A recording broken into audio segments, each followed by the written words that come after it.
Hello दोस्तों, बहुत बहुत स्वागत करते हैं आप सभी का अपने यूट्यूब चैनल पर। दोस्तों, आज की इस वीडियो में हम आपके लिए लेकर आए हैं यूपी बोर्ड फिजिक्स क्लास 12 जिसकी यूनिट 1 है हमारी स्थिर वैद्युतिकी। इसका चैप्टर 2 गास की प्रमेय। आज हम दोस्तों इस वीडियो में गास की प्रमेय के अनुप्रयोग को देखेंगे।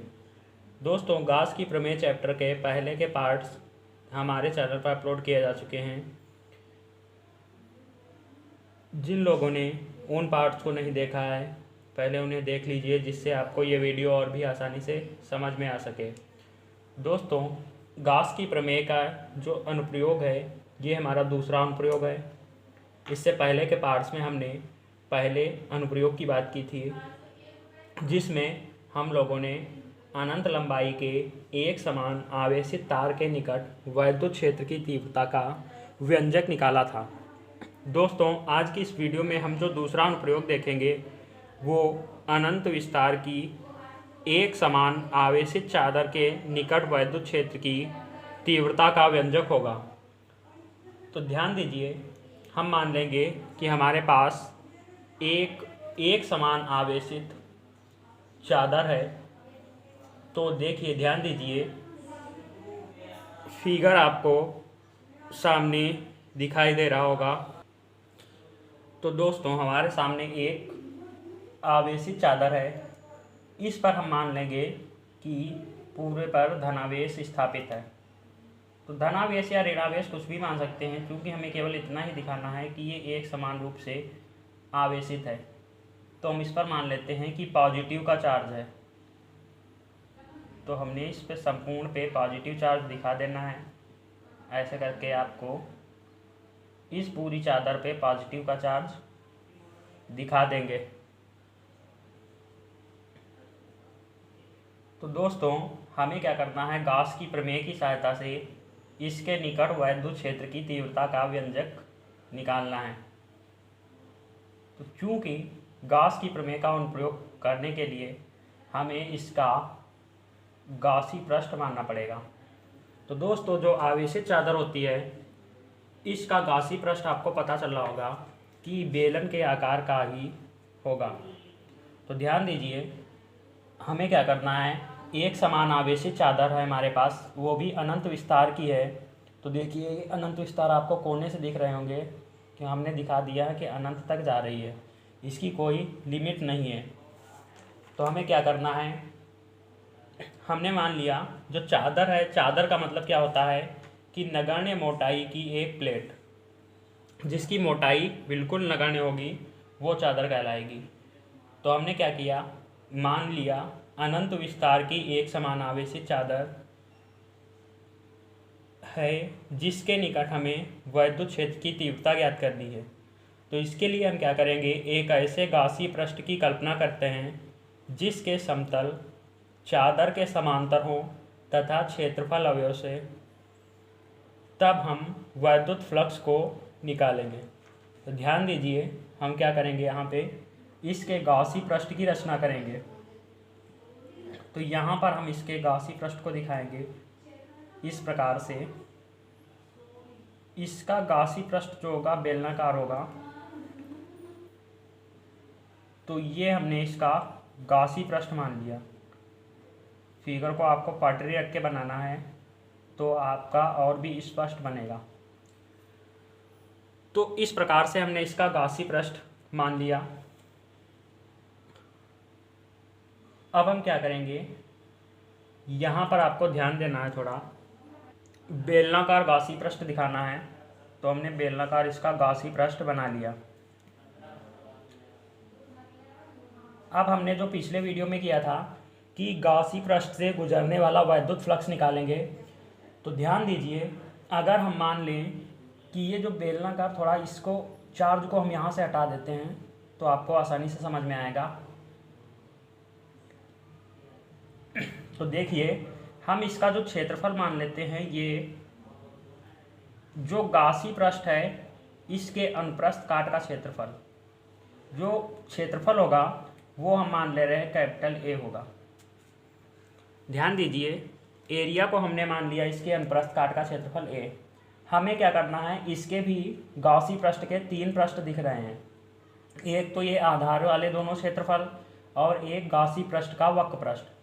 तो ध्यान दीजिए, हम दोनों बिंदुओं पर वैद्युत क्षेत्र और क्षेत्रफल सदिश का अवयव लेकर के हम यहाँ पर दिशाएं देखेंगे क्या हो रहा है। तो ध्यान दीजिए,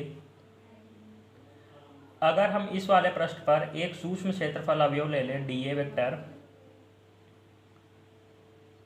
तो ध्यान दीजिए जो वैद्युत क्षेत्र होगा इस वाले पृष्ठ पर क्या होगा, वैद्युत क्षेत्र की भी यही दिशा होगी।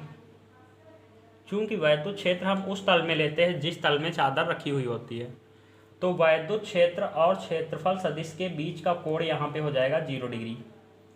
अब इस वाले आधार पर ध्यान देना है कि ये जो आधार हमने लिया है, इस वाले आधार पर क्या होगा, वैद्युत क्षेत्र जो क्षेत्रफल सदिश होगा इसके अवयव से बाहर की ओर ऐसे निकलेगा, और वैद्युत क्षेत्र जो होगा वो भी यहाँ पे हम इस क्षेत्रफल सदिश को dA वेक्टर से दिखा देते हैं। इसका dA वेक्टर जो निकलेगा वो बाहर की ओर लंबवत निकलेगा, और E वेक्टर जो होगा वो भी इसी डायरेक्शन में होगा, उसी तल में होगा, मतलब उसी डायरेक्शन में होगा। तो इसके कारण क्या होगा, यहाँ पर वैद्युत क्षेत्र और क्षेत्रफल सदिश के बीच का कोण जो होगा यहाँ पर भी 0 डिग्री हो जाएगा। अब हम इसके वक्र पृष्ठ पर कोई भी सूक्ष्म क्षेत्रफल अवयव ले सकते हैं।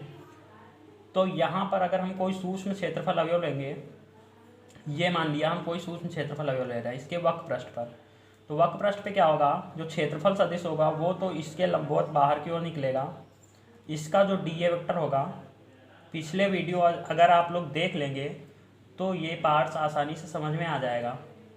जो लोगों ने पहला पार्ट्स नहीं देखा वो देख सकते हैं, उसमें हमने आपको सबके बारे में बताया है, क्षेत्रफल सदिश क्या होता है, वैद्युत फ्लक्स क्या होता है, या फिर घन कोण क्या होता है, ये चीज़ें सब हमने आपको बताई हैं।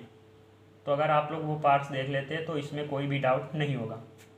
तो ध्यान दीजिए, हमने dA वेक्टर जो होगा इसका लंबवत निकलेगा, और यहाँ पे जो वैद्युत क्षेत्र होगा वो वैद्युत क्षेत्र जो होगा लंबवत होगा यहाँ पे। ध्यान दीजिए, क्योंकि वैद्युत क्षेत्र की जो दिशा होगी इस ओर होगी, आपको फिगर समझ में आ रहा होगा। तो मतलब हमने क्या बताया कि अगर वक्र पृष्ठ पर कोई भी हम बिंदु लेंगे तो वहाँ पर क्षेत्रफल सदिश और वैद्युत क्षेत्र के बीच का कोण जो होगा वो 90 हो जाएगा, और अगर आधार पे कोई भी बिंदु ले रहे हैं तो वहाँ के क्षेत्रफल द्वारा क्षेत्रफल सदिश और वैद्युत क्षेत्र के बीच का कोण जो होगा वो 0 डिग्री हो जाएगा। तो अगर हम बात कर लें कि गॉसी पृष्ठ से गुजरने वाला वैद्युत फ्लक्स की, तो गॉसी पृष्ठ से गुजरने वाला जो वैद्युत फ्लक्स होगा वो इधर हम साइड में लिख लेते हैं, फिगर आपको समझ में आ रहा होगा। गॉसी पृष्ठ से गुजरने वाला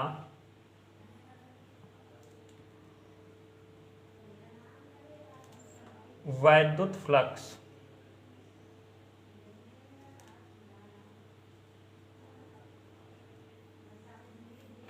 तो वैद्युत फ्लक्स की अगर बात करें तो हम इसे लिखेंगे डी फाई ई से। तो डी फाई ई से हम इसे लिखेंगे, और हम क्या करेंगे, दोनों आधारों के सूक्ष्म क्षेत्रफलों द्वारा लेंगे। यानी कि पहला आधार हमने ले लिया ई डॉट dA प्लस लगा के ये वाला जो वक्र पृष्ठ पे है ई डॉट dA, और जो ये आधार का क्षेत्रफल है इस पे भी ई डॉट dA। अब ध्यान दीजिए, जब हम अगर यहाँ से डी फाई ई निकालेंगे वो ई dA cos थीटा होगा, और इस वाले जो हमारा आधार है, आधार पे क्या होगा कि E और dA के बीच का कोण हमारा 0 डिग्री है। तो यहाँ पे हो जाएगा ई dA cos 0 और ई dA cos 90, और अगर दूसरे आधार की बात करें तो ई dA cos 0 डिग्री होगा।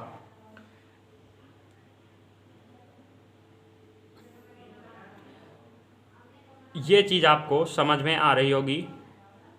E D A cos 0 degree होगा। अब क्या करेंगे हम, डी फाई ई अगर हम यहाँ से निकालें तो कॉस 0 रखेंगे, तो यहाँ से बचेगा डी फाई ई जो बचेगा ई डी ए बचेगा, और ये 0 होने कॉस 90 का मान 0 होने के कारण क्या होगा, ये वाला पोर्शन हमारा 0 हो जाएगा, और यहाँ पे बचेगा कॉस 0 का मान 1 होता है तो ई डी ए ये भी बचेगा। यानी कि यहाँ से हमारा जो डी फाई ई निकल के आएगा वो 2EDA होगा। सॉरी, डी जो होता है डेरिवेट को दिखाता है, तो EDA जो होगा हमारा डी फाई ई 2EDA होगा। अगर हम यहाँ से बात करें कि संपूर्ण गॉसी पृष्ठ से संबंधित कुल वैद्युत फ्लक्स की, तो कुल वैद्युत फ्लक्स निकालने के लिए हमें इंटीग्रल करना पड़ेगा। कुल वैद्युत फ्लक्स, तो कुल वैद्युत फ्लक्स निकालने के लिए क्लोज्ड इंटीग्रल करेंगे हम डी फाई ई का, और इधर भी करेंगे इंटीग्रल 2EDA का। तो ध्यान दीजिए, दोनों का इंटीग्रल करने पर देखिए 2E जो है हमारा कांस्टेंट रहेगा, यहाँ पे केवल DA का इंटीग्रल होगा, और डी फाई ई का जब हम इंटीग्रल करेंगे तो फाई ई मिलेगा, फाई ई, और यहाँ से 2E जो है हमारा कांस्टेंट है इसलिए बाहर आ जाएगा, और DA का जो इंटीग्रल होगा वो A होगा। अब क्या करना है हमें, इसको हम मान लेंगे इक्वेशन फर्स्ट। हमने क्या किया, इस गॉसी पृष्ठ से गुजरने वाला कुल वैद्युत फ्लक्स को निकाल लिया। अब गॉस की प्रमेय क्या होती है कि गॉस की प्रमेय से क्या होता है, जो किसी भी बंद पृष्ठ से गुजरने वाला वैद्युत फ्लक्स है वो Q/ε0 होगा। तो यहाँ से लिख लेंगे गॉस की प्रमेय से फाई ई जो होगा वो Q/ε0 होगा। और अगर हम मान लें चूंकि चादर जो है वो क्षेत्रफल के रूप में है, तो इसका हम अगर मान लें क्षेत्रीय आवेश घनत्व, क्षेत्रीय आवेश घनत्व, यदि हम मान लें, यदि क्षेत्रीय आवेश घनत्व आपको पता होगा सिग्मा से लिखा जाता है, सिग्मा हो तो सिग्मा जो हमने आपको बताया था, सिग्मा होता है Q/A, और अगर हम यहाँ से Q की वैल्यू निकालें तो Q हमारे पास सिग्मा A मिलेगा। ध्यान दीजिए, Q जो होगा हमारे पास सिग्मा A मिलेगा। तो अब हम यहाँ से क्या करेंगे, थोड़ा सा डेरिवेशन और बचा हुआ है, तो इसको हम यहाँ से लिखेंगे। हमने निकाल लिया Q जो होगा सिग्मा A होगा। तब हम गॉस की प्रमेय में क्या कर सकते हैं, Q के स्थान पर हम सिग्मा A रख सकते हैं। तब हमारे पास फाई ई जो मिलेगा वो मिलेगा सिग्मा A/ε0। इसको हम पॉइंट बना लेंगे 2। अब ध्यान दीजिए, पॉइंट 1 में भी हमारा फाई ई की वैल्यू है इस गॉसी पृष्ठ के कारण, और पॉइंट 2 में भी फाई ई की वैल्यू है संपूर्ण गॉसी पृष्ठ के कारण। तो हम क्या करेंगे, दोनों फाई ई की वैल्यू हैं, तो इसको हम दोनों को वैल्यू बराबर कर सकते हैं। यहाँ से हमें मिलेगा 2EA = sigma A/ε0, sigma A/ε0 मिलेगा। और अगर हम यहाँ से E की वैल्यू निकाल लें तो E की वैल्यू हमारे पास आएगी सिग्मा A/2A/ε0। ध्यान दीजिए, सिग्मा A/2A/ε0। अब A से A यहाँ पे कैंसिल हो जाएगा, तो E की वैल्यू जो हमारे पास बचेगी वो यहाँ से बचेगी E = सिग्मा/2ε0। ध्यान दीजिए, सिग्मा/2ε0, ये हमारा E का फार्मूला आ गया है। E क्या है यहाँ पर, वैद्युत क्षेत्र की तीव्रता। तो दोस्तों, ये था हमारा अनंत विस्तार की एक समान आवेशित चादर के निकट वैद्युत क्षेत्र की तीव्रता।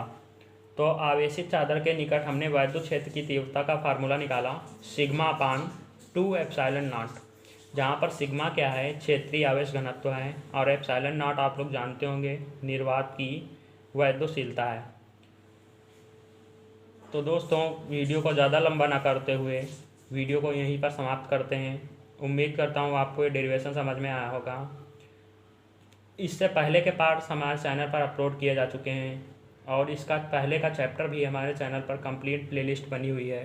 अगर आप लोगों ने अभी तक यूपी बोर्ड की कोई भी तैयारी शुरू नहीं की है तो आप हमारी वीडियो से आसानी से पढ़ सकते हैं और अपने नोट्स बनाकर आने वाले एग्ज़ाम की तैयारी को और भी बेहतर बना सकते हैं।